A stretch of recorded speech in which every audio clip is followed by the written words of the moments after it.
Ողջույն, ես Մկրտիչ Իսրայելյանն եմ։ Վերջին օրերին Հայաստանի ընդդիմադիր դաշտի մի հատված հանրությանը փորձում է համոզել, որ Եվրամիությունը Հայաստանի իշխանություններին ֆինանսապես աջակցում է ընդդիմության դեմ պայքարելու համար։ Այդ պնդումները ոչ միայն մանիպուլյատիվ են, այլև բացահայտում են այն, ինչը իրականում ընդդիմադիրները փորձում են խնամքով թաքցնել։ Եվրամիության աջակցությունը երբեք չի ձևավորվել որպես ներքաղաքական պայքարի գործիք։ Այն ուղղված է տեղեկատվական անվտանգության բարձրացմանը, ապատեղեկատվության դեմ պայքարին եւ արտաքին հիբրիդային ազդեցության չեզոքացմանը։ Այսինքն խոսքը ոչ թե ընդդիմության ճնշման, այլ պետության ինքնապաշտպանությանը աջակցելու մասին է։ Բայց ընդդիմությունը որոշ մանրուքներ, այսպես ասած, մոռանում է նշել։ Եթե Եվրամիությունը օգնում է Հայաստանին պայքարել հիբրիդային սպառնալիքների եւ ապատեղեկատվության դեմ, իսկ ընդդիմությունն էլ այն ներկայացնում է որպես պայքար ընդդիմության դեմ, ապա ստացվում է, որ որոշ ընդդիմադիր շրջանակներ իրենց իսկ խոսքով իրենց նույնացնում են հիբրիդային պատերազմի գործիքների հետ։ Սա արդեն քաղաքական քննադատություն չէ, սա արդեն խոստովանություն է,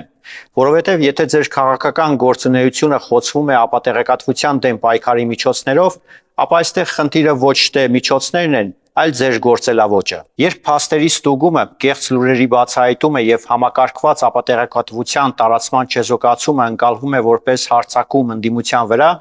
ապա դա նշանակում է, որ ընդդիմությունը տարիներ շարունակ իր քաղաքական կապիտալը ձևավորել է ոչ թե գաղափարների, այլ մանիպուլյացիաների վրա։ Ավելին, այս խոսույթը նաեւ վտանգավոր է մեկ այլ պատճառով։ Այն ուղիղ համընկնում է Հայաստանի դեմ գործող արտաքին ուժերի նարատիվներին։ Նույն բառապաշարն է, նույն մեղադրանքները, նույն վախեցնող թեզերը։ Արևմտյան վերահսկում, իշխանությունների սպասարկում, միջազգային ցանցեր։